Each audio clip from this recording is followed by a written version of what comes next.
Sir actually আমিও দুজন পেশেন্টকে বসিয়ে রেখে এসেছি, তবে এতদিন পরে আপনার সাথে দেখা হলো স্যার, তাই আপনাকে ছাড়তে মন চাইছে না।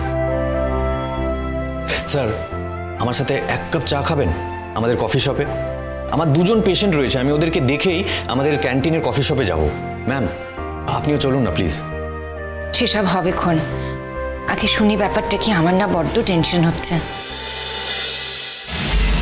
স্যার আমি শুনলাম আপনি এখানে আছেন, তাই আপনার সঙ্গে কথা বলতে এলাম। আপনি রুদ্রর কিছু মেডিসিন চেঞ্জ করবেন বলেছিলেন। বাই দ্য ওয়ে, এরা দলবল বেঁধে এখানে ঢুকে পড়েছে কেন? স্যার আমি আপনাকে বলেছিলাম না, আমার হাজব্যান্ডের আজকে যা অবস্থা তার জন্য কিন্তু এনারাই দায়ী।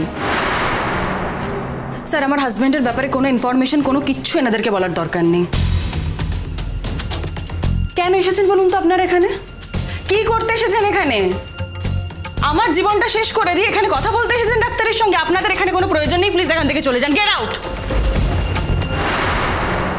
স্যার আমার হাজবেন্ডকে এরা মেরে ফেলতে বসেছিল, এখন দরদ দেখাতে এসেছে, ডাক্তারের সঙ্গে কথা বলতে এসেছে। কোনো দরকার নেই, বেরিয়ে যান এখান থেকে।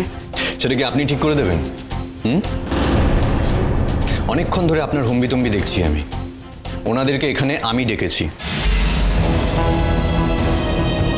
আর এই ভদ্রলোক আমার টিচার।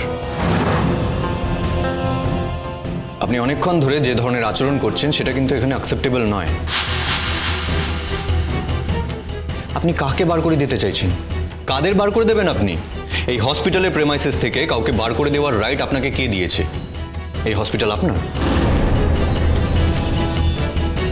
এটা একটা পাবলিক প্লেস, এখানে অনেক কেউ আসতে পারে। যাদের পেশেন্ট এখানে অ্যাডমিটেড তাদের খোঁজ খবর নেওয়ার জন্য এখানে তারা আসতেই পারে। আর উনি আপনার হাজবেন্ডের মা, ওনার নিজের সন্তানের সম্পর্কে খোঁজ নেওয়ার কোনো অধিকার নেই, শুধু আপনার আছে। কোথায় লেখা আছে এটা? কোন মহাভারতে? স্যার আপনি জানেন না, আমি আপনাকে বলেছিলাম তো, এদের জন্যই আজকের এই অবস্থা। Just shut up, just shut up. আর একটা কথাও শুনবো না আমি। এবার যদি আপনি বাড়াবাড়ি করেন তাহলে কিন্তু আমি থানা পুলিশ করব। আপনার হাজবেন্ড পয়জন নেননি, আপনার হাজবেন্ড জাস্ট জ্বর কমার ওষুধ একটু বেশি পরিমাণে খেয়ে নিয়েছে।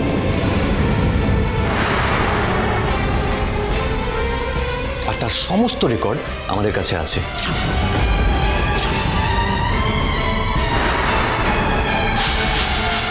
এটা তো পুলিশ কেস হবে।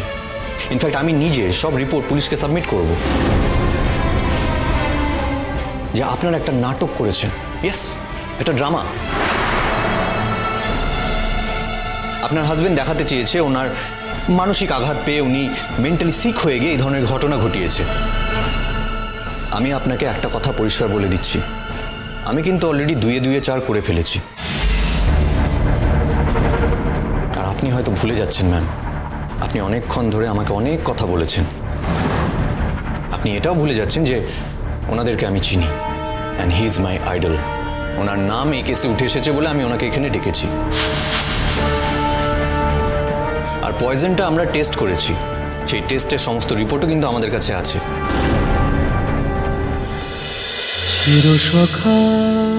চিরসখা সোম থেকে রবি প্রতিদিন রাত 9টায় স্টার জলসায় ও জিও হটস্টারে।